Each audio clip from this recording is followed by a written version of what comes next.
I would not start smoking hash. Now, studying quite deeply the Bhagavad Gita. When I am taking a decision, I always think with my mind, and I use my heart as a veto card. I don't think that AI is going to, hamper us. It's going to help us more. And I'm sure whoever's created all of this is not created with the perspective of let's kill the human being. Yeah. They've created from the perspective of let's elevate the human being.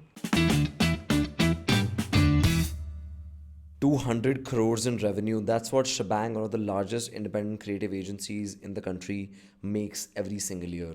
Today, we interviewed Harshil Karia, who is one of the founders of this incredible company. Even when I was building Owl, I always looked up to these agencies. I know a lot of people who think of every other agency as their competitor. I feel if agencies in the country collaborate together, they can bring this impact and take it to the world. Schbang is currently expanding their offices from India to now London and Amsterdam. This was a really deep conversation around entrepreneurship, building an agency. How do you make money? How do you build relationships?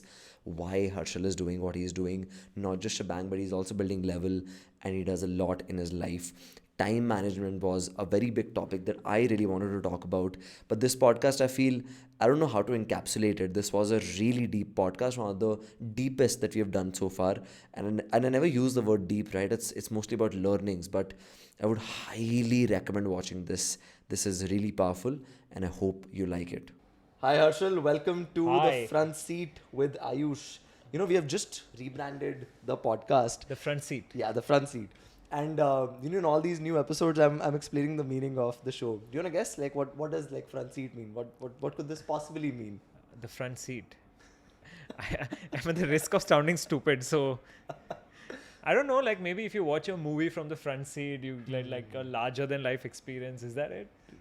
Pretty much. So I think we realized, one thing whenever I meet entrepreneurs, I used to get very sort of anxious. Oh my God, this man here has built 1,000 crore company, a 10,000 crore company. Probably like has a workforce of X number of people. It used to like really make me anxious. कि बस ये तो बहुत मुश्किल होगा यार.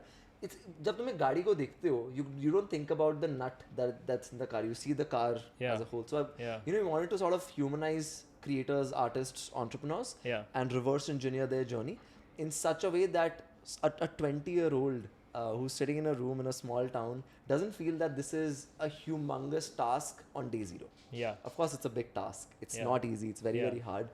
But that person shouldn't feel it's a big task. We want to empower that generation from 18 to 25 to start their own journeys and to hopefully become like you. And you. I'm nowhere close to you in this journey, but has somebody ever told you that you look like Vijender Singh? I used to get that. So I get that you look like Ankur Warikoo sometimes. Really? I get that. I think the hair is also... Yeah, maybe I have too much grey, So Ankur and me look a little similar because we have too much grey. Have you ever colored your hair? No. Never? No. So these are all natural greys? These are all natural. You enjoy the greys? Yeah, it makes you look a little wise, I mean, what do I do? It's like I'm 30. I just turned 35. Wow. So I have a bit of a graying problem. So I mean, I'm just owning it now. I mean, it's not a problem. Also, it's just. Are you getting compliments on this? Like you look like a little, because a lot of people I think look good in grey hair. I think you come in that category. I look good in grey hair. I think yes, good. So thank you so much for are that. You getting thank the you so much though? for that.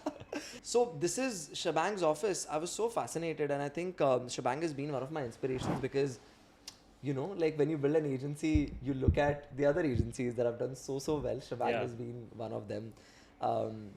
Honestly, I was very jealous when you were taking... Oh, you're jealous? I was very jealous. Like I was like, yeah, this is so amazing. But usually whenever I get jealous, like literally a minute later, I am inspired that, you know what, I also want to do this. If somebody can do it, I also want to do it. That's a great quality in you, actually. That's a great quality because, if you let the jealousy take over you versus there's something in you which is stopping you and saying, hey, I can do this or I want to do this. And that's a superb quality. Like I can't say enough about how amazing a quality it is. Yeah, I think, there's a reason why I love doing this podcast is because the feeling of envy hits you, and then the feeling of inspiration. It's a damn good quality. Hopefully we can make it actionable, and we can also... No, I mean, you're doing amazing work, and the outputs that you're delivering and the quality that I mean, now I'm using the word quality again and again, Yeah. but you know, in our little conversation that we've had before this, you seem like a guy who knows a lot of the core of what makes something tick. So you know that for a brand, design is what makes it tick. You know that, you know, for a film, it's the aesthetic that makes it tick. You know that for a team, it's culture that makes it tick. So I feel like you have a lot of your North Stars already aligned, and you know, also looking at somebody else, instead of being jealous, I can do this, and immediately that's coming to you. So you're, I think, you know, and also it's in your eyes. You seem to be like very, very alive in your eyes. So Yeah. you have a bit of a blessing going on with you. I don't know. I've just been breathing content for the last so many years. I luckily got in touch with content when I was really, really young, and it's the reason why I get up every morning. And I think it just really Yeah. excites me. And I think I tell this to my team as well, that we may not be even an agency 5 years later, but we'll be doing something in content, and we'll have the same amount of energy. Yeah. And this is not my first agency. We were just discussing. I tried to start another agency in 2019. It didn't work out. It was called Motion Trooper, the silliest name one could ever give. But it used to I used to question a lot Yeah. that what is it that make agencies work. Now I can say what made us work to the level that we are right now. What is that? I'll come to this in a second, like after you answer this question. But I want to ask the same question to you. Yeah. Right? What do you think that Shbang got right? कुछ तो ऐसा हुआ होगा that you must have gotten right. Um, yeah, so I think, you know, actually we have a set of principles that we follow for running the business, and the first one right on top is clients business wins, we win. So I was having a conversation this morning with a friend of mine. He runs Main Street, Vedant Lamba, Vedant, Vedu yeah. Lamba. He's been So- on the podcast. He's been on the podcast. Amazing. So, so you know, we just finished a swim, and then Vedu was asking me, saying that, you know, hey, so listen, when do you guys start owning something? I said that it's not our business to own something; it's our business to make other businesses win. Yeah. So we have to do everything that it takes to make the company that hires us win, because we're mercenaries on hire, basically. You know, saying that we kill for companies who hire us, Yeah. and you know, 8 out of 10 times I think we get it right. Those 2 times that we don't, it really pains me, and that is what you know, that is what I think good services business are built on. And then of course in the services business there are dimensions and nuances of, you know, what stage you move up to. There's an amazing book actually, if you know, somebody's in the stage where you are running a maybe 200 250 people team and want to scale up, and even I'm like learning a lot from that. It's a book called The Elephant Catchers by Subroto Bagchi, Okay. who was one of the co-founders of Mindtree Consulting, which was then taken over by L&T Infotech. He talks about the rabbit catchers and the elephant catchers, Okay. and how in his village the elephant catchers are very different from the rabbit catchers, because rabbit catchers is like a lot of hustle and capture them, you know, somehow, without skill, without process. I mean, there's a lot of skill, so I shouldn't say there's no skill. There's a lot of skill, but there's no process. Right. With elephant catchers, there's a lot of process. There's a lot of, like, you know, hey, this is the trail they're going to come from. You know, this is when they see this, they react this way. So this is where the pit should be, and this is how you catch the elephant.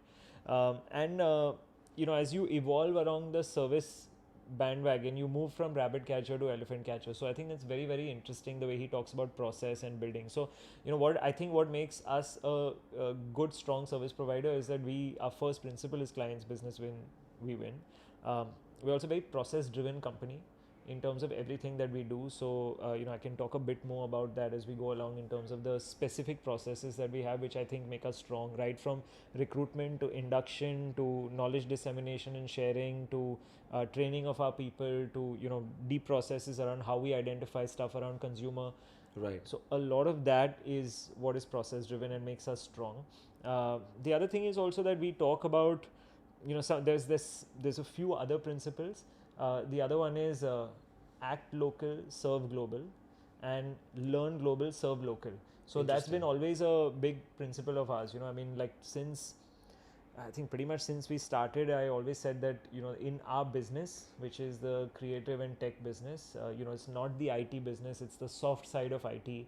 Yeah. It's the more human side of IT. This part of the business, there has been no Indian company that has owned the position all over the world. So we see ourselves as being that one to claim that position, saying that we are going to be the Indian company that takes the best Indian talent, creative tech, soft skill talent from India to the world and brings the best of the world back to India. So that's the other thing. So I think three things, which is the focus on client and mercenaries for hire. The second is that process driven and really trying to inculcate process at every juncture.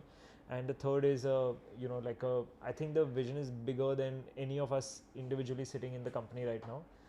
We want to be from India to the world and bring everybody to India. Interesting. You asked me the question, what worked for us. I think we're still figuring out what will work for us when we scale from, let's say, 50 to 500, because I think that's a far bigger challenge. I think a lot of luck has played a big role in our success so far. So I wouldn't want to sort of pat us on the back yet. I would wait.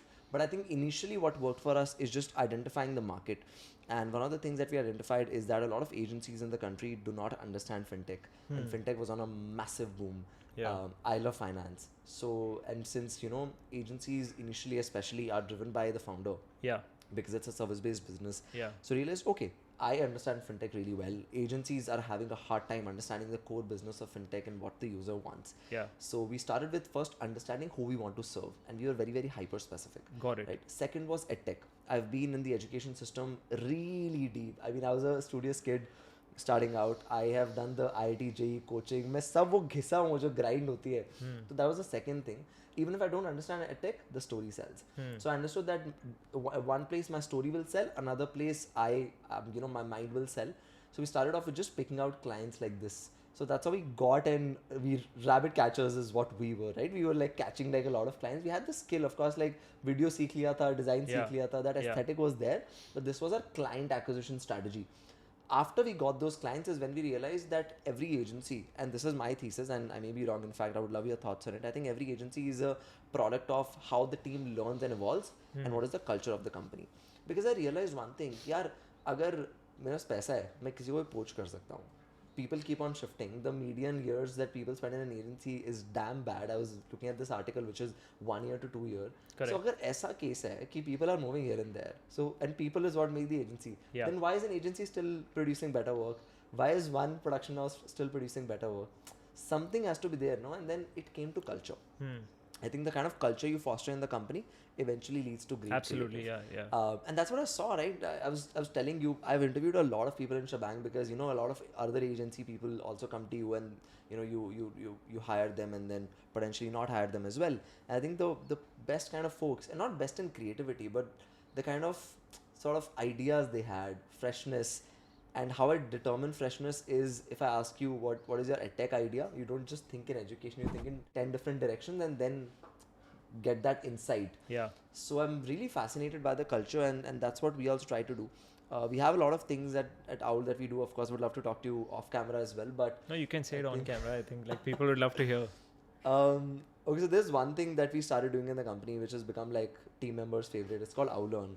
Every Wednesday, somebody comes and gives a 1 hour class. And initially we started with team members doing it. So मान लो आप हो तो you love, let's say, meditation. So you will come and give a 1 hour lecture. It's not structured at all. It's divided into 45 minutes of you speaking and 15-minute Q&A. You could have a presentation, you could have a life story to tell, or you could just come and talk, right? And then I took some sessions. I love storytelling and how to grab people's attention. I love that. So I took a session on that. Then we outsourced it to the public.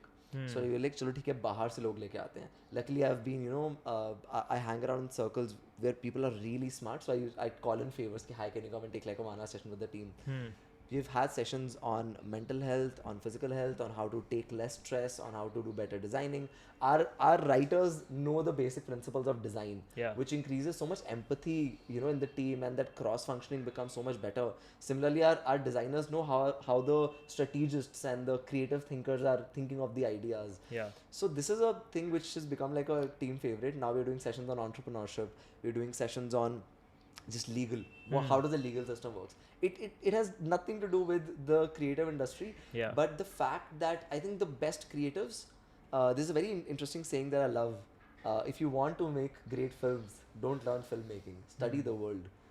Great films are made from stories from the world. Filmmaking तो camera चलाना तो कोई भी सीख सकता है, but stories कहाँ से आती हैं? वो stories filmmaking की दुनिया से नहीं मिलेंगी. Stories you'll find around you.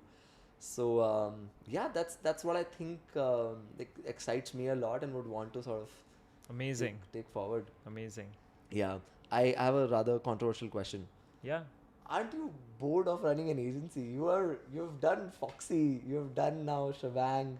It's a tiring process. I mean, I get to meet a lot of agency founders. It's a I tiring love what I process. do. Honestly, I love what I do. And I, like I get asked this question a lot. Like, do you want to sell your agency? Yeah. Do you want to sell? So I say that at least not for the next 20 years. At least not for the next 20 years, because I think now that I've uttered this, saying that we want to go from India to the world and bring the best of the world to India, I think it's energized in me that I have to do it. And I love this process of, like, I mean, I just talked to you a little bit about like what I learned in the UK. So I'm not bored because I keep learning new things inside of this business. So we started out as a more creatively driven business. We're now equal creative, equal tech. We're going towards that kind of zone where we look at ourselves as a creative and technology transformation company. Yeah. And then there are so many new things in tech that I'm learning with respect to server handling, or with respect to hyper personalization, or with respect to data lakes, or with respect to CRM. Those are things that really are that kind of you put inside the lifeblood of a company. And when a company really succeeds because of the work that you do, Yeah. there's nothing more gratifying than that for Correct. me. And so I think the part of learning new things constantly, and I think this business is constantly evolving, so you get to learn new things. So I'm not kind of like that's what doesn't make me tired. The second bit that doesn't make me tired is, I think that as we go on this global journey, we're setting up we've already set up in London. So cracking that market, new proposition is similar to what you were talking about, finding the fintech players and the edtech players. When you go into a new market, you kind of have to be able to know what you can serve that market with. Yeah. So that attitude of servitude to that market, saying that, look, this is the gap I can fill. So in the UK, we know that we're going to fill the gap with what we coin as growth marketing. And growth marketing is effectively top of the funnel, middle of the funnel, and bottom of the funnel work across. And it's really being able to bring together the creative media and tech side. But you don't really sell yourself as a creative agency or tech agency or media agency. You sell yourself as a growth agency, because what you're then doing is that you're talking about bringing in consumers at the top of the funnel, and then seeing that, let's say D2C is an example, you're talking about bringing consumer at the top of the funnel. Then you're saying that from the consumer who came to the website, how many actually went to the product page? People who went to the product page, how many people decided to add to cart? From the add to cart, how many people decided to actually go to the the payment checkout page? And then how many finally decided to pay? And usually, if you have about 10,000 people coming to the product page, you'll have 400 people actually checking out. So that gap from 10,000 to 400 is really where the value lies for companies to maximize. And that is what is the journey of growth marketing, because then it's a function of like, okay, let's retweak the UI UX. Then let's inbuild marketing automations. Let's figure marketing automation through WhatsApp or whatever the messaging platform is, and email and remarketing, and then make sure that we have a very, very tight return on the the entire composite advertising spend, because so far return on advertising spend has been the return of performance media spend alone, which is now slowly moving to, let's look at the cost of running the asset as a whole, and then let's look at bringing scale to that. So I think that's what is very interesting, and that is what we're taking to the UK now. Also with the UK, there's a new lesson with respect to how does the UK work with India, because traditionally in the ad business, you always had a British company or an American company come over to India, acquire a company, and then say, I'm going to run a local unit. And India's never really been a global center of excellence in this business, which I think is a big, big hole. And today, see, people like the people you interview and find impressive, or the people that work with us, or the people who work with you, or I think the younger population in India today is at its most fierce, creative, exposed, globally exposed, best than it's ever been in the history of the the modern era of this country. And I think that's the big unlockable opportunity sitting from India. So how do you build India as a global center of excellence? But at the same time, it's not got to be just about India, because when you go to the UK, how do you serve the UK? How do you get the best of the UK? A lot of the UK talent that I dealt with and interviewed, I see them having a lot of clarity on strategy, a lot of clarity on, like for example, they're the best in the world at writing briefs. So really defining and deciphering, distilling the problem down. So like, this define, decipher, distill is what you will find in most people in the UK, because that's how their culture is. Interesting. So if you can bring, and that's why I also say bring the best of the world to India, because can you bring that back to here? And can you bring that ethos back to here? Then if you talk about Amsterdam is a very, it's a mecca of creativity. Now the problem in that market is slightly different, because Amsterdam's problem is that nobody wants to work in a company. Everybody's a freelancer. Wow. And there's this concept of collectives in Amsterdam. So like you'll have like 5 or 6 freelancers get together and form a collective, and then Nike goes to them and gives them a project, and then they produce it, get it back, disband, come back when there's another project. So for companies to be consistent, that's not there. Now, where is the consistent talent hub today? I think, even if there's somebody listening in on this who says, hey, fuck that, I want to be a freelancer. Okay, good for you, do that. Yeah. But I still think that, we're a country of 1 billion people, and we don't have enough people coming into the job market. If you're, as a statistic today in India, if you earn more than 25,000 rupees a month, you're in the top 5% of the company. Top 5% of the country. Yeah. Sorry, not company, country. But like with a measly sum like 25,000, if that puts you in the top 5% of the country, imagine the potential for growth and the potential to bring in people from all different corners of the country into. Yeah. So I see it as, and I'm just kind of taking back from what you said about the investing in people and training. And that's a lot of what we try to do in the culture that we build here. And I think that's bang on, because if you invest in people, then people want to give their best to you.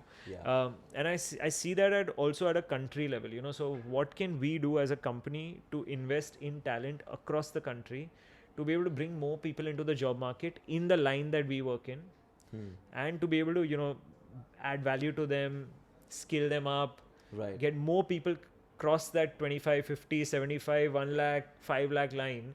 Can we create more income and opportunities for more and more people? And then, so coming back to that Amsterdam problem where nobody wants to work in companies, and they want essentially good quality designers, good quality motion artists. So we're building that hub, a combination of Amsterdam, India, a combination of London, India. That's what we are building. Fascinating. So now you're opening offices. London is almost done. London's done. Amsterdam is coming up. Amsterdam is, let's say, fingers crossed, 90 days from now. Wow. Stockholm is actually a joint venture. Okay. It's actually with Malmö, not with Stockholm. So we have a joint venture partner called Q Group. Okay. They're a Swedish IT consulting company, and I call them cousins from the other part of the world, because we have very similar cultures. Okay. So they have this, so we have a very interesting onboarding program. The other thing that makes us, I think, on process, and I really agree with what you said, which is that I don't want to pat myself on the back, because I also feel in the same way. We are only 1,000 people. We want to be at, I don't want to rest, because the next goal is 1,000 to 5,000, 5,000 to a lakh, and so on and so forth. The real inspiration you got to take from the likes of TCS, Infosys, Wipro. They're the guys to really take inspiration from. They've done it. They've served the world market. And they've done it really well, and hats off to them for the image of India that they've created in the world. Today, India has the image of a reliable service provider because of these companies. And I think, I love what Isaac Newton says, I can see further because I stand on the shoulder of giants. And I feel like, we are fortunate in this industry. I think we don't look at them enough. I don't think we look at them enough. Also, I have one complaint with that industry. I think they also don't share back with us enough. Because every time I write to somebody from TCS, they're like, hey, we are close. So I would love to, if the COO or CEO or chairman of TCS is listening to your podcast, then I would love for them to, Yes, if they can just help subscribe, us out. Like and subscribe and also help us out. That's... I'm glad you know the creator lingo. Yeah. So I have a rather silly question, and excuse me if it's too basic, but how do these international partnerships happen? You said that Schbang joint venture. So how does an international joint venture even happen? And the reason I ask this question on a more fundamental level is, we have dealt with some global clients, and there's a massive trust problem, right? There is can we trust Indians? So it happens through building trust. It only happens through building trust. I'll tell you how a Schbang Q joint venture was formed. There's a group of Swedes coming down to Bombay, and I was invited to this gathering saying, there's a bunch of Swedes from a group called Founders Alliance, which now I'm a part of, Founders Alliance. Interesting.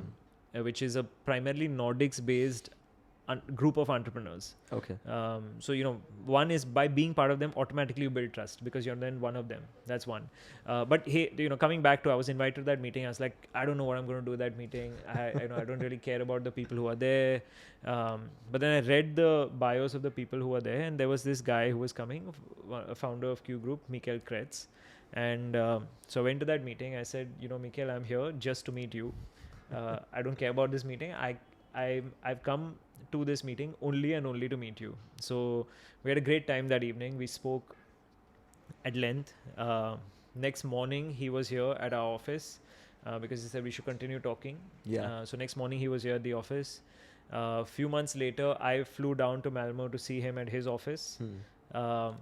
Then they've got 3 founders in their company, similar to what we have, 3 of us running this company. And so 3 of them, all 3 came down to Bombay again to meet with us. And that's the thing about the South Swedes, which is what I understood is that the South, and you got to understand what makes every culture tick, right? So the South Swedes are a lot about just relationships. Okay. So I was like, where's this going and where's this going? I didn't know where this is going. And cut to...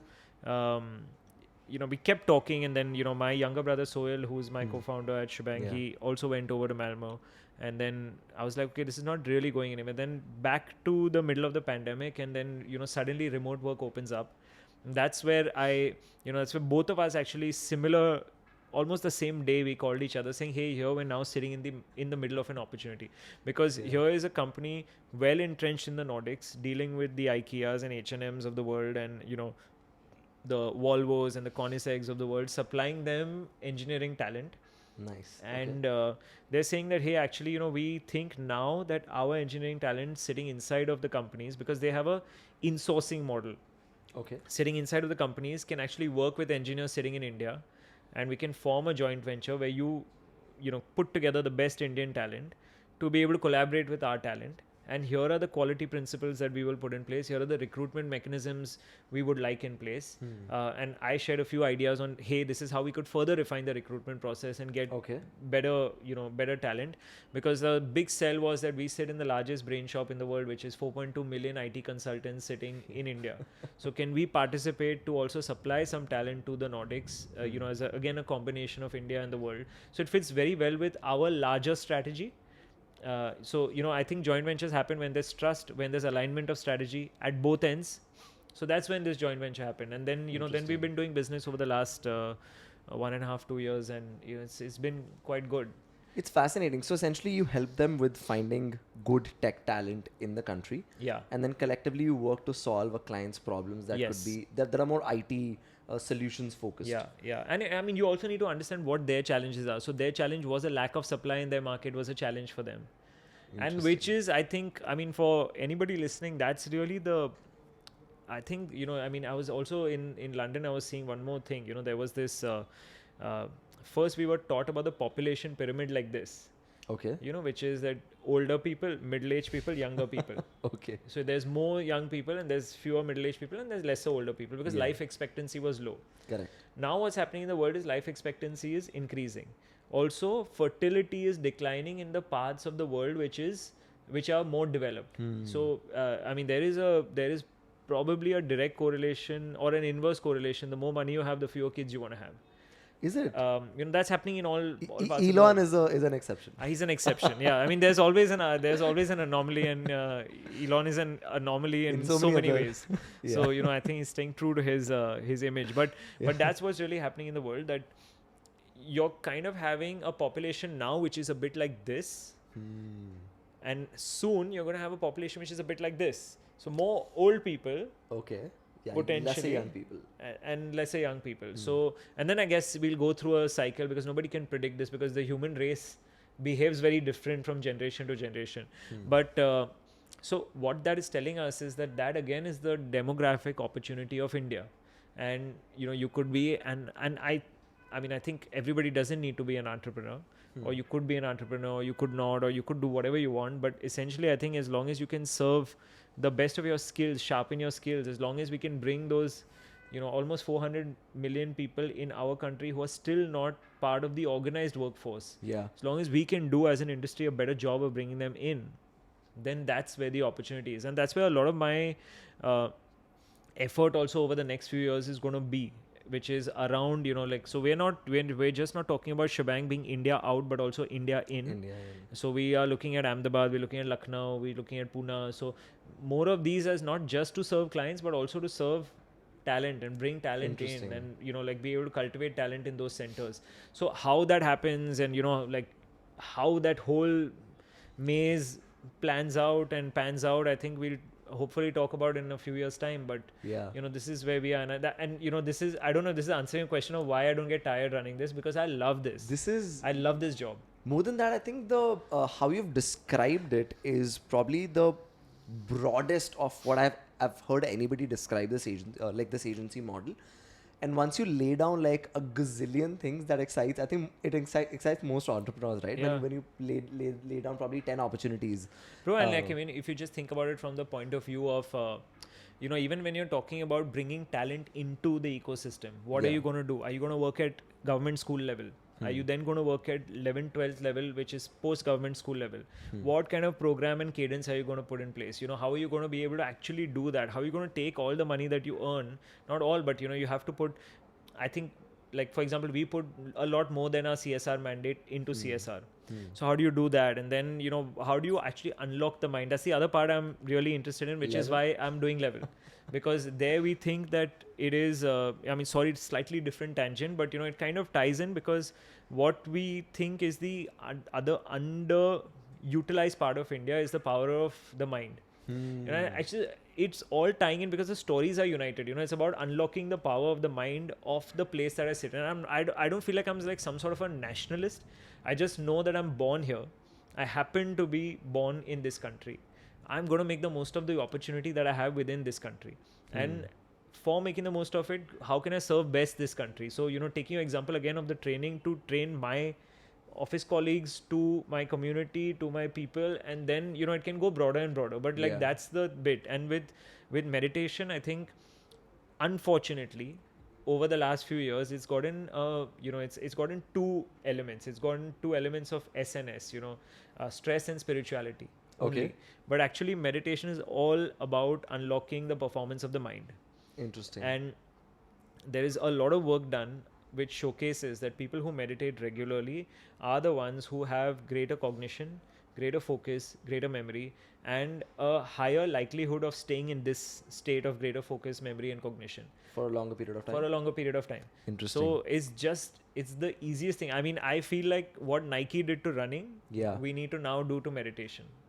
Wow. I want to actually take a step back, move to the previous conversation, because I think there are two things which I want to summarize for the audience, because I'm taking those back: community and help. I was trying to understand how can I also, let's say, grab an opportunity to collaborate with an international company, or anybody who's watching the podcast can. I think it starts with right place, right time, but right place, right time doesn't just happen by chance. It happens with some action, and that action must be you being part of this group, you being part of that community. So I think one thing really helps. Communities always help. In fact, early on, BITS alums helped me get clients. Absolutely. Right? So the fact that communities help is a big plus for people who love to go out there, pitch, take help. More than that, give help. And that was, I think, my second takeaway. I feel somehow throughout the last 40 minutes of recording this podcast, I'm seeing this consistently, that your mind works in such a fascinating way.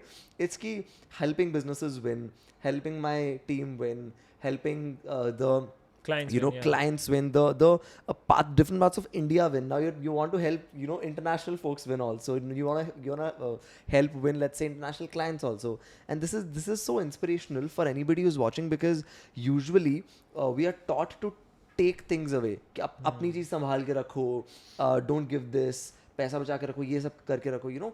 I don't think we are taught in an environment which, especially in smaller towns, which is to give. Which is very interesting. Is this very conscious, or is this? So I would say two things to this. Like, one is, I think I'm a little luckier than most people in the country that I grew up fortunate. So I think that's one thing, and thank you, and I'm fortunate for that, and I won't make any bones to say that I'm a bit privileged. it's not my fault. So don't attack me for it. And you know, I think that I have to be grateful for that, because I didn't have to protect my food. So I don't know how to think like that. The second part is I'm now studying quite deeply the Bhagavad Gita, and the Bhagavad Gita is talking a lot about the principle of karma yoga. And effectively what it's teaching us is that, you know, we have this one life. I mean, it says we have many lives, but you know, I'm taking the context of this one life that we have. Within the context of this one life we have, the only thing that we really can do to maximize our happiness as human beings is to really be aware of our senses, which tend to pull us. So the senses being, you know, even things like jealousy and anger and hate, and, you know, some of these elements of being closed come from jealousy, come from, you know, not being able to share. So how do we be protective of our senses, and how do we use ourselves as an instrument to serve the world?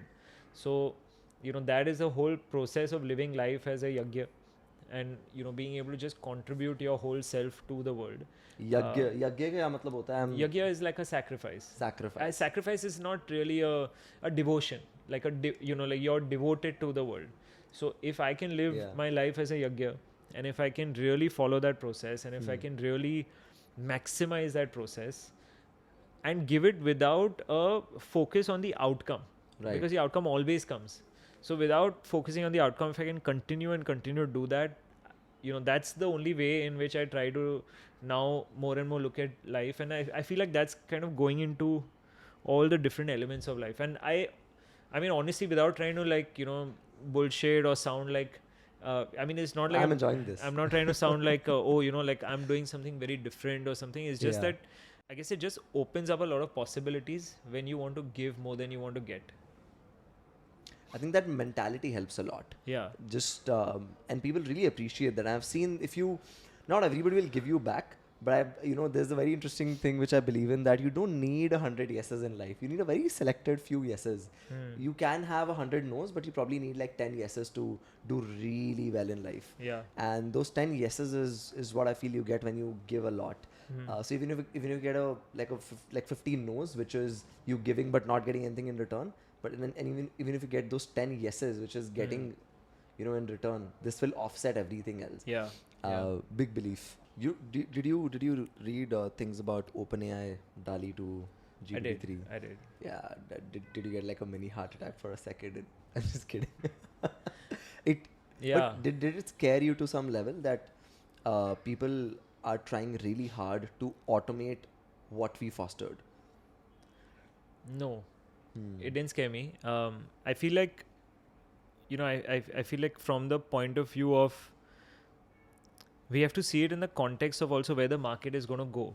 You know, which parts of it, and I think there's still a way to go for AI to help organize human thought. So let me just take that example of, you know, we spoke about the D2C funnel. And we spoke about saying that, hey, you know, how many people come to the website, then how many people actually go to product page, add to cart, so on and so forth. AI is not solving for that yet. It's creating more. So can I, as a human being, sit and create more combinations of those possibilities to find the ideal possibility? Again, that ideal possibility is going to be backed by AI. So AI is actually unlocking the human being to do more rather than taking over the human being. And I think, honestly, human being is a function of, you know, dignity of human talent. And how can you dignify human talent better over time is, if we try to focus on that, I don't think that AI is going to, you know, hamper us. It's going to help us more. So it comes back down to this: how can I add to the dignity of human talent? How can I add to the potential of the human being? How can I expand the human horizon? And then, you know, use all of these things, because actually, if you see, AI is also created by a human being. Correct. And I'm sure whoever's created all of this is not created with the perspective of let's kill the human being. Yeah. They've created from the perspective of let's elevate the human being. Let's elevate imagination. So, and I think we're all in slightly different planes. So I mean, I genuinely think that I'm a slightly lower plane than the creator of AI, 100%. You know, because we are essentially in human organization business. Correct. Whereas, you know, that guy is at the cusp of where human evolution is going. So I have full faith that a person like that is not creating a technology like that to, decimate the livelihoods of all those that follow him or her. Right. So I think then it's our job as the people who organize a human business to say that, okay, how can we expand the horizon of the human business? Use that to probably do better. 100%.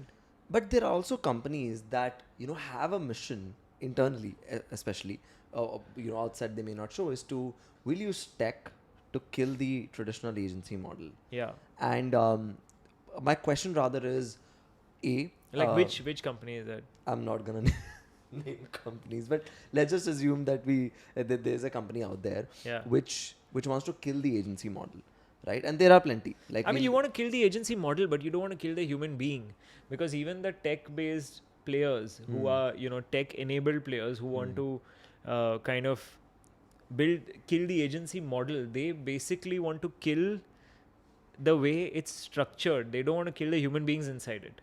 They want to reorganize the agency model. So kill is a good PR buzzword, but they want to Good reorganize PR. it. Because you still, I mean, even if you're using a tech, I mean, like, let's talk about Pepper, right? Like, if they are talking about Pepper's talking about being an alternative to the way our business works functions. You still need the writer, you still need the designer, you still need the strategist. I think, I mean, I'm sure Pepper is working on it, but they clearly haven't figured out, the role of strategy and planning and, adding depth to work. And I think that's what this model does really well. So I think each model has to serve to its own strengths. And if you ask me what's going to happen in a few years, is Pepper is going to borrow a bit from this model, and this model is going to borrow a bit from Pepper. Because we are also going to have a democratized, creative platform which allows for people to come in, and you're going to have strategy at the center of it, that distilling and deciphering exactly what the problem is. Companies need that. So I think Pepper is fascinating. More than Pepper, the companies that I was talking about was, let's say there's a company called, actually I can't name the company for a lot of reasons, but let's a company that helps you make different adapts of your performance marketing creative. And that is literally the job of so many smaller like Rocket agencies. Something like that. Exactly like that. Rocketium, for example, they make different adapts, right? Yeah. Now that's literally a job of one designer in smaller agencies. Yeah. Now that job is gone. Again, I'm not against technology. In fact, I love tech. Like our mission is to how can we leverage tech to make like 1,000 people agency, but only have 200 people. Yeah. Right? Yeah. But that's my worry, right? Those 800 people, the jobs that were there, you automate them. Now, of course, humans, when factories weren't there, those people found another jobs, and this circle has always moved. Yeah. But now that I'm in the business, it scares me. Yeah. That will the people that we used to hire, we have 20 openings right now, will we only have 5 because? So let's say where then the human mind can open new avenues. Like, can you help companies with more research? Can you help? So I give you an example. Like, one of the customers I work with, they're in the process of democratizing beauty. So Garnier democratizing has beauty. Yeah, Garnier. So the brand is Garnier. Okay. And Garnier's approach has always been to democratize beauty. So they'll take what is at the top of the beauty pyramid and really take it to everybody. So they did that with salicylic acid for pimple cream. They did that with vitamin C for skin. They're now doing that with a lot of specific beauty products. So a lot of their growth came from Tier 1 India. Now they're saying that, now for us to really truly democratize beauty, we'll go to Tier 2, Tier 3. Now for us to understand Tier 2, Tier 3, people need to be able to feed back those companies with what's really happening, what's the perception of beauty. Yeah. And as a company, L'Oreal has a vision of beauty for all. So how does beauty for all really translate? And then you have a slightly different messaging for that particular region tied into the main messaging, which may then have its own 100 adapts. So actually, if you think about 100 adapts for Tier 1 Bombay, 100 adapts for Bangalore, because Bangalore thinks differently, 100 adapts for Raipur, Rohtak, so on and so forth, because each messaging is different. We're still not arrived. There's still a lot of headroom for marketing. Actually, marketing works best when it's hyper-personalized. Yeah. It's known to be 4 times more effective when it's hyper-personalized. We are very, very far away from that. So I think that the opportunity for more and more creators to come into the market, and therefore will need to work with AI like this to be able to actually unleash its full potential of being hyper-personalized. So that makes a lot of sense. Yeah. In fact, like I think hyper-personalization, you talk about AR as well, right? I think that's the best example of hyper-personalization. In fact, we worked on one of one of your brands, which was Clinique, Yeah. make a filter which gives you the exact cream which is for you. Yeah. And the earlier user journey was you go to the website, click on filters, go through like a gazillion jargons, Yeah. then find the cream for you. Yeah. And the same journey, which would have taken you close to like, let's say 80 to 100 seconds on a browser, now Yeah. takes you 15 seconds on Instagram, which Correct. is where, you know, your Which is where you beauty are. Yeah. products, audiences, and most of the world is. Yeah. So I think it's really fascinating, especially hyper personalization. And of course, I asked the question from a very pessimistic POV. However, I share a very similar school of thought that I think tech will elevate. Yeah. And of course, there will be some companies which I do feel will kill some jobs for sure. But at the same time, new jobs will be created, which will Yeah. be more sort of thinking jobs, Yeah. strategy jobs. Yeah. However, I think throughout history, I was trying to study like what happens since my dad runs a manufacturing setup, and he tells me that supply chain was so optimized. Now it's damn optimized. What happens?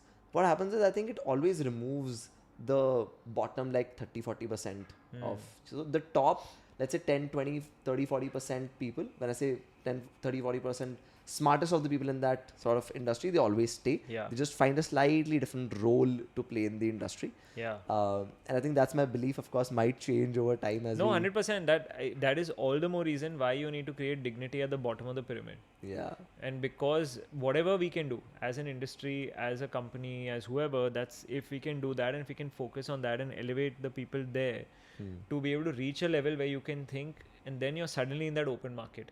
It suddenly makes it much more interesting. So I think that's really over the next 15, 20 years, that's the opportunity. That's the India opportunity, I think. Okay. Three agency do's, three agency don'ts.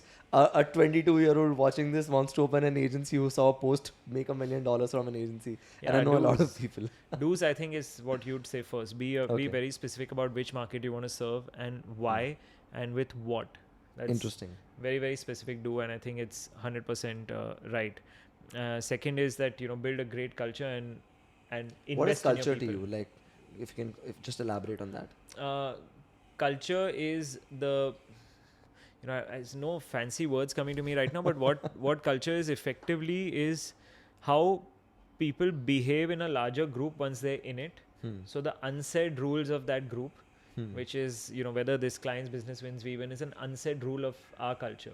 Yeah. To add to people is an unsaid rule of our culture. Empathy is an unsaid rule. So they kind of, it's the vibe that helps people self-organize towards it. Interesting. So that is, I feel, what culture is. Okay. So invest in the culture and invest in the people. Like rule number 2 is, constantly invest in the culture, invest in the people. I would say 3 is to, build processes that are unique to you and to your offering and to what role you will play in the market. So if I had to break that down, if you are a AR company, then if that is what you're doing, then the process is to be very unique to you, which is that if in AR music plays a big role, then how do you put a process to checking the efficacy of the music on your AR filter before it goes out? Or what's the process you put to ensure that there is, if the fantastical visualization of what the metaverse visualization is today is what drives consumption of AR, then how do you build a process to further refine that? And there's a very good book, Creativity Inc., in which the Pixar founders write about also a lot about how they refine the Pixar aesthetic, how they refine the script. So it's a great example of a process driven company built around creativity and very, very uniquely fit to their culture and their business. So I feel like those are the 3 things that I would say. And the don'ts is quite easy. Like, don't be an asshole. Don't be, is that a general don't for anything? Don't be an asshole. Yeah, maybe. No, but actually, I'll take that back. Maybe not don't be an asshole, but I think the don't would be don't try to do everything on day one. Don't try to tell your clients that you know better than them. So don't have this cocky, arrogant attitude, I feel, because first listen to the client and try to understand, because they live in that business, so understand their business. Right. So don't try to think that you know more than them. And third is that don't treat people like slaves. Don't treat people like actually forget slaves. Don't feel like don't feel like in your head that the fact that you've given somebody a job is a privilege that they have or that you have. It's actually a privilege that they've given you. So don't feel like that you've given somebody a job is a privilege that you have, but it's that something that they've given you. So I think those are the 3 don'ts. I think amazing don'ts. I'm gonna ask the most requested question, which a lot of I put up that question answer pop up, right, and this was asked by I think 12-13 people. How much money is Harshil making? How much money is Schbang making? Yeah, we do about 200 crores of business at give or take 20-21% bottom line. That's what we do. I was not expecting like a pat figure or a bottom line figure, but that's very transparent of you. I mean, you can go to the we have a couple of group companies, so if you trace back all our group companies, you'll be able to put the revenue together. Interesting, and it's not a lot. It's not a lot of revenue, and I think that we can do a lot better because of we're still a very people intensive business. We invest more than we are supposed to. So I think that's I think there's a long way for us to go. And can I ask how much money do you make? Is that something do you draw a salary or? Yeah, so I have a salary, and then depending on the situation we take dividends. So there's a fixed salary every month that comes in, which is enough to fulfill my needs. I don't have too many, and so it's good enough for me. And if you want me to ask I'm not answering the question directly because I think it's a little obnoxious to do that. And I don't mind telling you later, but it's a little obnoxious to say that. No, I understand. So I draw a fixed salary, and then like right now, for example, we're doing a lot of investment in our UK, and then we're doing investment in Amsterdam, and then we have India in also happening. So we're deciding consciously to reinvest a lot of the savings that we have. So that's where we are at right now. I think that's amazing. And also, like, if you just think about it from the point of view of making money work for you, if I withdraw that money as a dividend from the company, I know that at this point in time, my money is better served in my own company to give me a better return on investment in my own company. So I'm betting on myself. I've seen that in agencies, there's not a culture of ESOPs. Yeah. Why is that? So there is. I'm actually let's answer it in 2 ways. One is we've got very, very high attrition in this business. So from that standpoint, I don't think that we've really cracked the model of ESOPs, because you put ESOPs. I mean, I'd put ESOPs on day one, and I spoke with Gautam from Talented about this. I told him the same thing, which is I said that he's chunked out a good chunk of his company for ESOPs. I had said on day one, I had chunked out a lot of those, a good chunk of money for ESOPs. None of those people are with me right now. So, and I'm building this business for the next 20 years. Right. So, maybe Gautam's strategy is different. I don't know. Maybe they're building for the next 5 years to sell out. I don't know. I'm not doing that. So I know that there will be ESOPs when that stock option is worth something, and I know that for example, our goal is to list the company, and so at that time the stock options will be worth something on a liquid market. Correct.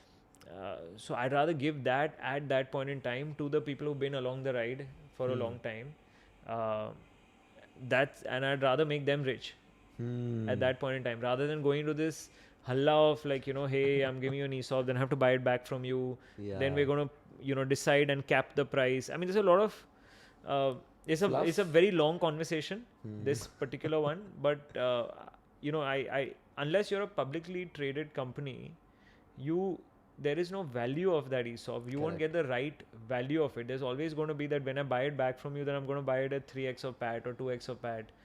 So okay, then instead of that, just give me a bonus. Na? Dividend ही बांट दो, profit share कर दो.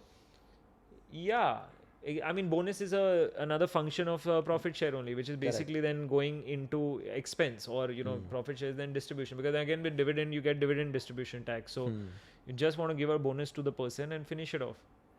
You know, one thing that you have consistently said is human capital.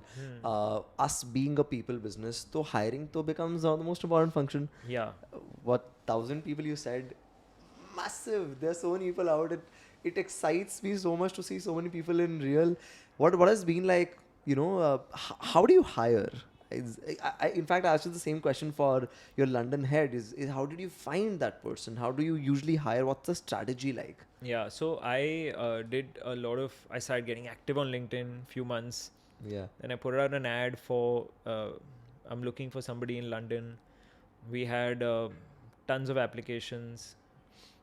So it was a LinkedIn ad that I put out, which Okay. worked for me. We had tons of applications on that ad. Maybe 80% irrelevant. So the 20% relevant I did almost 25 interviews. And then I decided to work with Martin because I did a first video interview with him, a second video interview with him. Then I went down to London, met him in person, came back, did another 3 more video interviews with him. We worked on the business plan. I think I got a little lucky because he was, he was patient enough to want to do this. He also bought into the vision that we were trying to, kind of bring to the market. So that's how I hired Martin. And then of course I also I'd asked around a few friends, clients, colleagues that, do you have a reference check on him? So I got good reference checks. He gave me some reference checks. They were good. So it was a painstaking process. The higher the level, the more diligence you need to do. Yeah. And actually at all levels you need to do diligence. So most people they abuse Schbang. If some of them are listening, they abuse us for being notorious about our hiring test. But I just want to tell you, I'm not going to change. My hiring test is going to remain cumbersome. It is going to remain difficult. I think that you enter this company and if you do well in this company, your fortunes change because everybody wants to hire you. I completely second that. I think, sorry to cut you off, but I've interviewed, and I'm so confident of saying this in public, that I've interviewed from every single digital agency. Schbang has the best talent so far in more than one ways, and not just in what they do, but like in so many other facets. Their personality is much well rounded, and that's one of the reasons we are more talented. that was so layered as a joke. We'll leave it up to that, but we'll leave it to that. No, but and then the other thing is I also tell my teams again and again and again. I tell them, see, look, you give me 2 years. Yeah. And you might be here for 3 reasons. Yeah. You might be here because you want to go to the brand side. And if you want to go to the brand side, this is the best place to be because you get really rigored out here. So great, you're in the right place. You want to go to university, you need to get into a great school, you need to have a great portfolio, so do it here. And if you want to start your own business, the rigors of the way we run this business is going to teach you how to do that. And if you really test the limits of this business, it's going to help you poke holes into what you want to build better into your own business. Yeah. So if you're here for these 3 things, or a 4th thing, you may want to go to another agency, in which case I think you're making a mistake. But so I think from that perspective that these 3 or 4 things that you want to do, and of course you may also want to grow in our own system. So if you want to grow in our own system, then if you're going to put in your best over the 2 years, we're going to give you fast growth. We give people fast growth. There's people, last year I gave somebody 100% increment at a senior level. So we value good talent, and we know people who can drive the business forward, and that is why we try to grow the business. The titles that we are most proud of are that we've been 2 times LinkedIn top 25 startups, once in 2018, once in 2021, the only services company to be in that. We've been in the 450 fastest growing companies in Asia Pacific because we've grown 65% year on year for the last 7 years. And I don't want to stop growing. I'm growing 66% this year. And I will compound to 60 becoming 50, 40, 40, 40, 40, 30, 30, 30 till we don't want to rest till the next 8 years. We see ourselves being $1 billion company in services.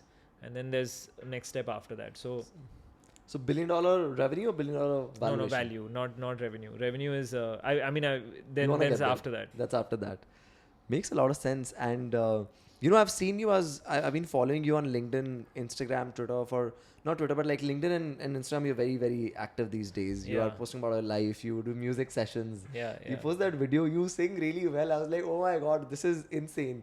But what Thank I you. was taking away from that is, and you messaged me, ki, I have a Bhagavad Gita lesson or class. I think something like that. I was just looking at this person running an agency, trying to expand faster than most agencies I've seen over the last, let's say, 5 or 7 years.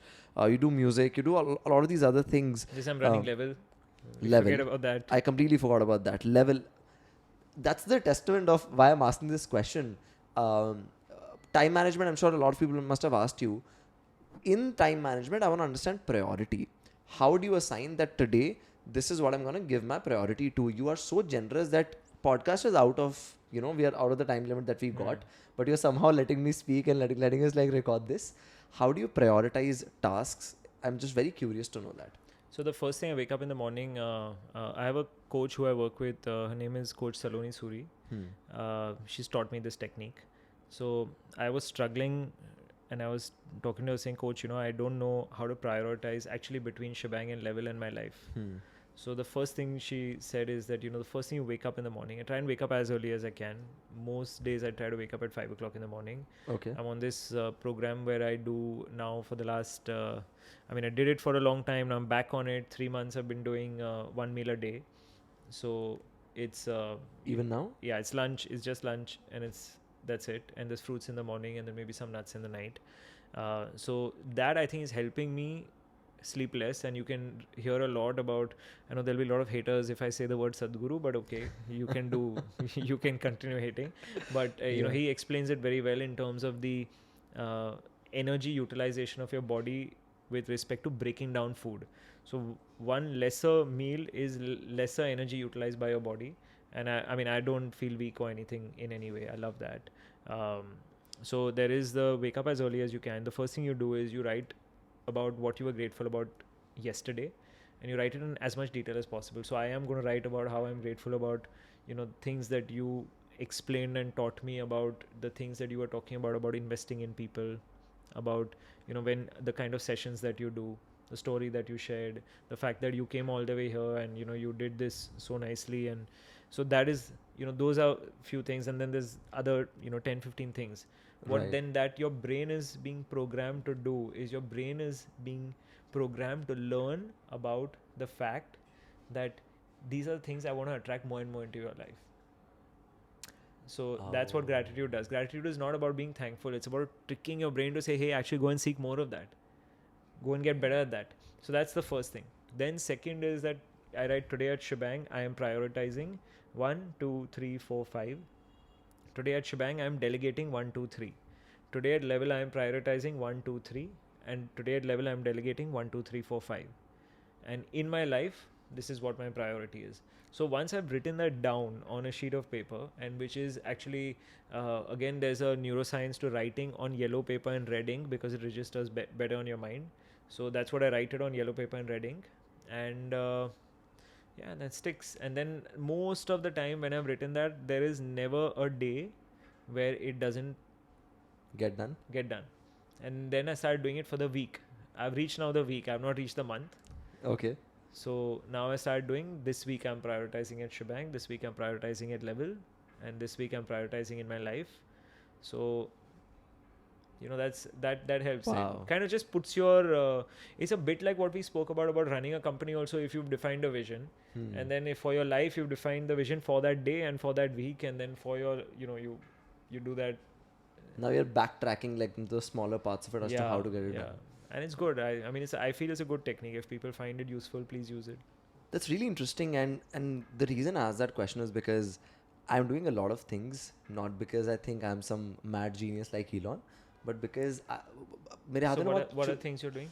Okay, so there are multiple things. So Owl is, of course, my number one priority. Most of my daytime is going there. I love creating content. So I'm creating the personal brand, doing this podcast, creating videos online. The purpose there is to give people insights on business, marketing, freelancing. Freelancing is one thing which I learned from doing free gigs to doing like 4-5 lakhs a month. So I want to give that journey back. We are taking this journey and making into a course as well. I love educating people. I love teaching.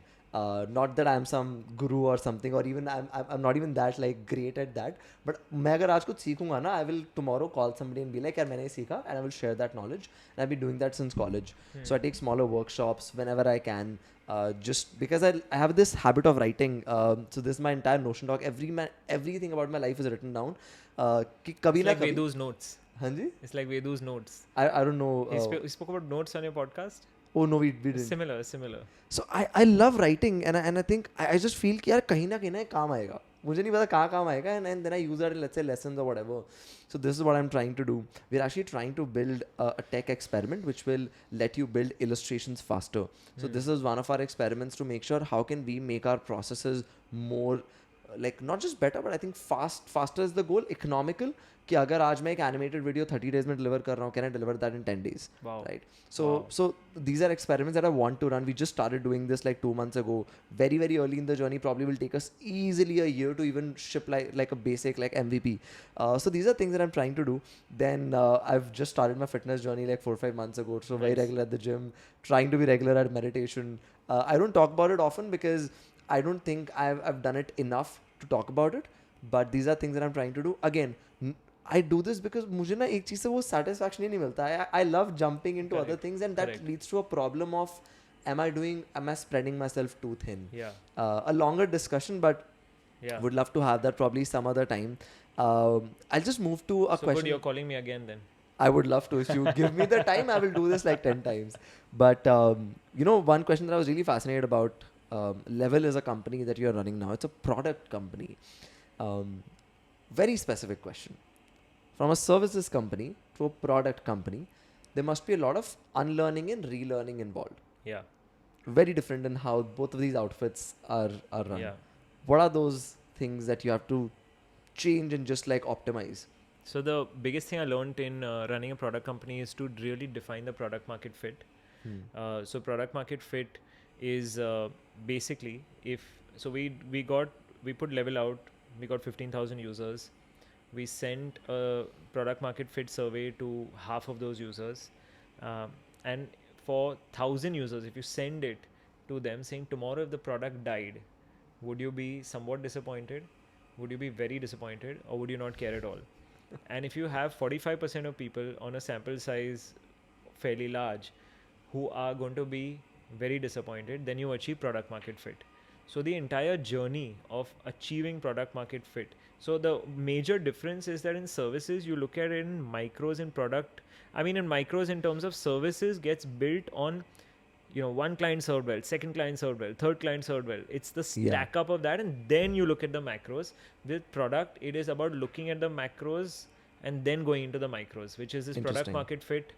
You get it perfect 45%, and then you really go into understanding that our first product market fit came to about 32 to 34%. So we knew we had a work to do. So we had to shift the product skin completely. So we had to go and then try to decipher who are those 32%. Right. So we spent a lot of time with them trying to understand who are you. We realized a lot of them are people giving competitive exams. So, we said our primary TG students giving competitive exams. So we knew that, that's a good thing that came out of it. Then we spoke to them a lot about what else do you want? They said, we want Hindi meditation. We want, we want meditation series. We want to learn how to meditate. We want the body part of workouts also linked to the mind. So a lot of the product is then being shaped around 4 things, which is meditation, mind muscle workouts, affirmations and journaling, to be able to make you have the most of your day. And that's really what the product is now being skinned into. So now we do our next PMF survey because we have a second skin now coming out. Team's been working really hard. We have a second skin coming out. And then we know that once our PMF is right, then we go all out marketing the product. Then you scale. So it's I don't know if it's making sense, but like the journeys are quite different in terms of, and it's a fun it's fun to learn. And because you don't blitzscale an agency, right? Even if you try to, you can't. You can't. I mean, you shouldn't. Not that you can't. You shouldn't, because agencies built by very, very high quality talent, invested in day on day, month on month, year on year, and that is how it's built. And then we spoke about culture and how culture cannot be built overnight. And so Do you want to blitzscale level? I wish to. I think it's going to be fun if we can get. The one thing that we're really banking on, we're doing meditation in Bengali, Kannada. Vernacular. You've gone Yeah. vernacular from like day So I one mean, no, zero. we made English, but then we saw that the real India opportunity is to be able to give what English style meditation has done to the world and serve Yeah. the world with, to be able to serve different parts of this country. And then at the same time, we're also building English content, which is quite deep, to take to other parts of the world. So it's, I feel to, answer one of your questions is, am I doing too many things? Yeah. I feel like I'm trying to connect the dots between all my different passions. So even in Level, I know it's India to the world and the best of the world to India. Wow. In Schbang, it's India to the world and the best of the world to India. It's in Level, I'm elevating people in one way. In Schbang, I'm elevating people in another way. I'm serving best companies' interests. Here, I'm serving, students' interests and people's interests. So if you're able to draw the parallels, then it all kind of like Comes together. comes together, I feel. And it's often you have to write your own narrative, right, to do that. And it took me like 2.5 years to arrive at this. And this is not like it's a finish line, because there's going to be more refinement on it. But I don't know if this helps you in any way in your, am I doing too much? I think it does. And I would love to talk more about this, I think, offline. But I'm gonna end the podcast with one question. I want to know.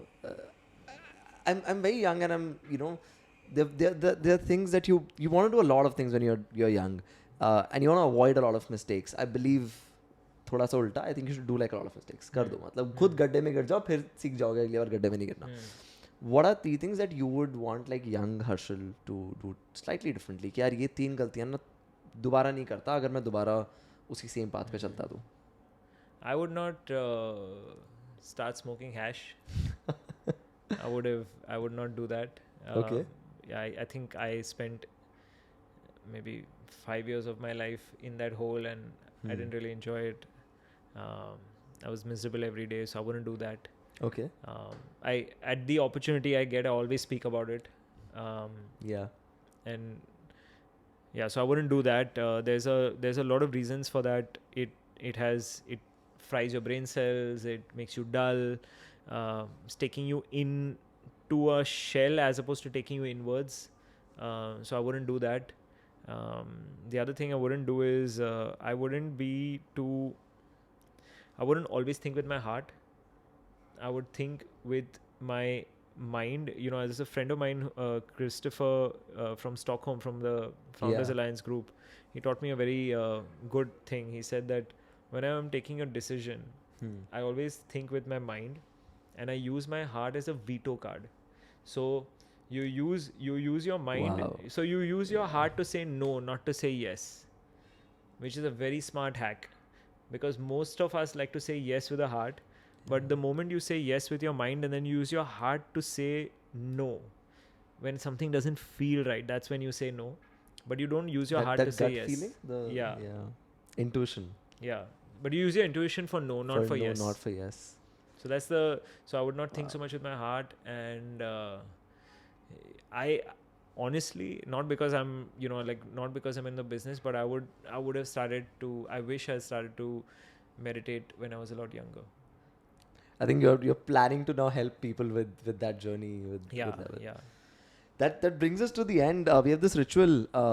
We reverse roles. So you would usually, of course, you ask me a lot more questions that generally guests don't. But what is that one question that you would ask me if you had the opportunity, which is now? Yeah, I want to ask you what is your. So I want to ask you 2 questions. Okay. One is that sitting here, if you had to plot your life vision, and what's the reason you are here, and what's your life vision? That's one. And I want to then dial that back to 5 years from now. Where are you going to be on the path to that life vision? Okay, I have this concept of there are beautiful rooms in the world. I want to be in every kind of a room that there is in the world, because every room has different learnings. What I do, I think, can change. In fact, I'm not even too attached to कि old ही करना है या X company ही बनानी है. I think 20 years later, if I'm also doing a job in some other company, I don't care. But I want the opportunity to be in different rooms in the world with very, very different people teaching me different things because I love doing that. I got access to internet very early in life.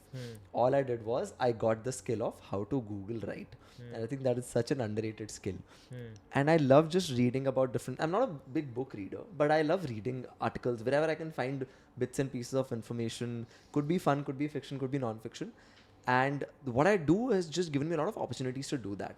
The ability to sit with you and just exchange thoughts with you. I think I really enjoy that. And those conversations energize me a lot. I'm not an extrovert by any means, but I just want to have that ability to have all kinds of people experiences in my life. How I do that will always change, I think. Currently, I'm really excited about creativity. I think I have this power of visualizing. When you say X, I can visualize something. There's a term for it as well. I don't think I'm medically that term, but I visualize really well. Yeah, it's this synesthesia. I don't think I'm that, but I still feel I have a very good power of if I close my eyes and think of You're words. a creative soul. Yeah, so I love that. So that's why I'm in the creative industry doing different kinds of creative work. But during the last 2 years, I've also realized I have other interests as well. I really like other things, especially I got to work really closely with some tech companies. I loved the way they were working. You know, that's what I'm saying. So 20 years later, I may be doing something else completely. But the fact that I want to be around really, really good people, just take their learnings, try to do that is one. Second, how I want my life to look like, let's say 5 years from now. I listened to this podcast called Insights and Perspectives. They had a great lesson on if you can't visualize your life, what is your ideal life, you will always keep running towards something that you don't want. So I'm cutting down a lot. That's one thing I realized. I love material possessions, but to a certain extent. I've defined that extent finally. Happy to talk about this after the podcast. No, you can tell us now. I'm not too comfortable sharing it on camera, and that's the reason. Cool. But I've defined that materially this is what I want, and that has brought such peace in my life. I don't make... I used to be an impulsive shopper. Don't shop anymore. I haven't shopped in a long time. So this is one aspect of it. Similarly, I've defined what kind of partner do I want. I'm not dating anybody. I'm not married. So I now know that, okay, this is when I have to say Good opportunity for someone. Yeah. So similarly, my relationship with my parents, I've just defined these things. I don't know, some people call me a maniac for defining these things too much. It gives me a lot of comfort. But yeah, that's... Man, I wish I was, I was so aware about life at 24. I think it's commendable the way you... No, I'm not joking about that. Like, I feel like what we started with, when you said, hey, I'm jealous, but the moment I do that, inside me, it goes there. Or the way you explore and the way you built your career also, like, right from saying that from freelance, getting one knock to then standing up and doing another thing and then being able to establish it. And then also being aware about who you really are, that this is who I am. I know at the core I'm an explorer, and I know that at the core I'm a creative soul, and that I've defined... I mean, you seem to have got a lot of things discovered. I'm sure there's more to discover. Yeah, I'm sure there's a long way. But it's amazing. I wish I had that kind of clarity at 24. I'm glad you gave me the time. This is one of the best conversations that I've had. I think 4 or 5 podcasts you've done this week. Thank you for giving me the time. Thank you. I'm so grateful. I'm so sorry that I took more of it than I was supposed to. Such a pleasure. Such a pleasure. Thank you for coming by. Yeah, thanks for helping us do this. This office is beautiful. We're going to take your leave now and sort of not disturb you more, but this was a pleasure. I'm sure all of us learned a lot from this episode. Thank you.